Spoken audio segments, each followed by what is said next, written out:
રીંગણનું શાક તો બધા અલગ અલગ રીતે બનાવતા જ હોઈએ છે, પણ આજે આપણે તેમાં દહીં અને સિંગદાણા નાખીને બનાવવાના છીએ એકદમ અલગ સ્વાદ સાથે।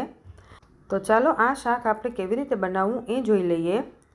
તો એના માટે અહીંયા મેં 3 રીંગણ લઈ લીધા છે, એકદમ કૂણા જે આ રીતે આવે એવા લીધા છે।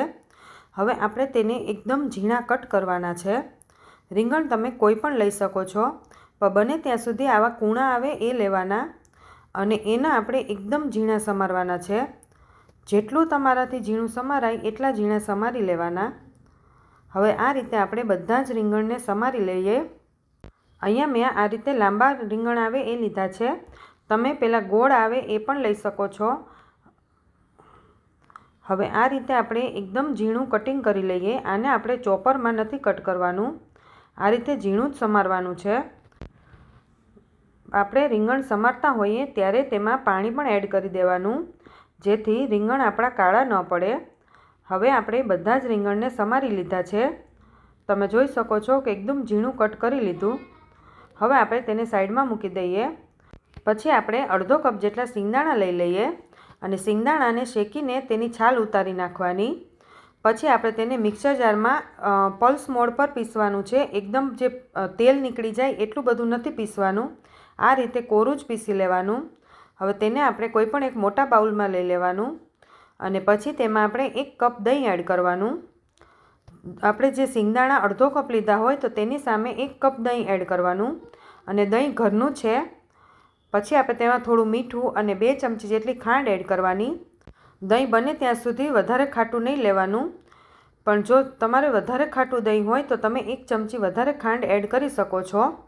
હવે દહીં અને આપણે જે સિંગદાણાનો ભૂકો કર્યો હતો એને આપણે સારી રીતે મિક્સ કરી દેવાનું અને તેમાં મીઠું પણ આપણે એડ કર્યું છે, જેથી દહીં આપણું ફાટશે પણ નહીં અને સિંગદાણા અને દહીં એકદમ સરસ મિક્સ થઈ જશે।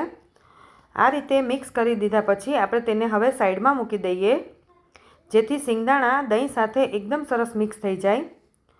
પછી આપણે વઘાર કરી લઈએ। તો એક પેનમાં આપણે 5 થી 6 ટેબલસ્પૂન જેટલું તેલ લેવાનું છે। આ શાકમાં તેલ થોડું વધારે હોય છે। પછી આપણે તેમાં 1 ચમચી જેટલું જીરું એડ કરી દેવાનું, થોડી એવી હિંગ એડ કરી દઈએ અને 1 ચમચી જેટલા આદુ મરચાં એડ કર્યા છે। તમે જો લસણ ખાતા હોય તો આદુ મરચાંની સાથે લસણની પેસ્ટ પણ એડ કરી દેવાની અને મરચાં તમે તમારા ટેસ્ટ પ્રમાણે વધારે ઓછા કરી શકો છો। પછી આપણે તેમાં 3 ટમેટાને એ પણ ઝીણા જ સમારી લીધા છે, તેને પણ આપણે ચોપરમાં નથી કટ કર્યા, આ રીતે હાથેથી જ ઝીણા સમારીને એડ કરવાના। અને જો તમે કાંદા ખાતા હોય તો ટામેટાની પહેલાં તમારે કાંદા એડ કરવાના અને કાંદા થોડા સતળાઈ જાય પછી એમાં ટામેટાં એડ કરવાના। પછી આપણે અડધી ચમચી જેટલી હળદર એડ કરી દઈએ, 1 ચમચી જેટલું મીઠું એડ કરી દઈએ।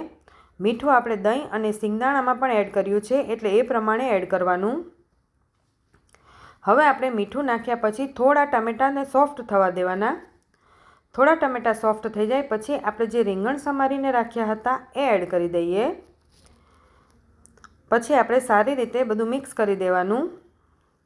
પછી આપણે તેમાં અત્યારે મસાલા નથી કરવાના, હવે આને આપણે ઢાંકીને 5 થી 7 મિનિટ માટે ચડવા દેવાનું એકદમ સ્લો ફ્લેમ પર। આપણા ટમેટાં અને રીંગણ એકદમ સોફ્ટ થઈ જશે। રીંગણ આપણા કૂણા છે એટલે 5 થી 7 મિનિટ જ થશે, ચડતા વાર નહીં લાગે। હવે તમે જોઈ શકો છો કે રીંગણ આપણા એકદમ સોફ્ટ થઈ ગયા। પછી આપણે તેમાં મસાલો કરી લઈએ। તો 1 ચમચી જેટલું લાલ મરચું, 1 ચમચી જેટલું ધાણા જીરું અને અડધી ચમચી જેટલો ગરમ મસાલો એડ કર્યો છે। લાલ મરચું તમારા ટેસ્ટ પ્રમાણે તમે વધારે ઓછું કરી શકો છો। આપણે આગળ આદુ મરચાં પણ એડ કર્યા છે એટલે એ પ્રમાણે એડ કરવાનું। હવે બધા જ મસાલા સારી રીતે મિક્સ થઈ ગયા છે। તો હવે આપણે જોઈ લઈએ તો આપણું દહીં અને જે સિંગદાણા છે એ પણ સારી રીતે મિક્સ થઈ ગયા। તો તેને હવે આપણે શાકમાં એડ કરી દેવાનું। અત્યારે તમને થોડીવાર શાક ઢીલું લાગશે, પછી થોડીવાર પછી 5 થી 7 મિનિટ થશે એટલે શાક આપણું એકદમ સરસ થીક થઈ જશે। હવે દહીંને સારી રીતે મિક્સ કર્યા પછી તેને પણ ઢાંકીને આપણે 5 થી 7 મિનિટ સ્લો ફ્લેમ પર ચડવા દેવાનું અને વચ્ચે વચ્ચે તેને મિક્સ કરતું રહેવાનું। આ રીતે આપણે ઢાંકીને થોડીવાર ચડવા દીધું। થોડીવાર પછી તેમાંથી તેલ છૂટું પડે ત્યાં સુધી આપણે તેને ચડવા દેવાનું છે। હજુ પણ તમે જોઈ શકો છો કે શાકમાં હજુ પણ થોડી ગ્રેવી જેવું છે, તો આપણે તેને પાછું ઢાંકીને 2 થી 3 મિનિટ માટે ચડવા દઈશું, એટલે શાકમાંથી બધું જ તેલ પણ છૂટું પડી જશે અને શાક એકદમ સરસ થીક થઈ જશે. પાછું 2 થી 3 મિનિટ પછી જોઈએ તો તેલ આપણું એકદમ સરસ છૂટું પણ પડી ગયું છે અને ઉપરથી આ રીતે તેલ પણ દેખાવા લાગ્યું છે અને શાક પણ એકદમ સરસ થીક થઈ ગયું છે. તો હવે આપણે આ શાક થઈ ગયું છે, તો પછી હવે આપણે તેમાં ઉપરથી લીલા ધાણા એડ કરી દેવાના. આ શાકને તમે આ રીતે બનાવીને થોડીવાર ઢાંકીને મૂકી દેશો તો પણ હજી થોડું થીક થઈ જશે.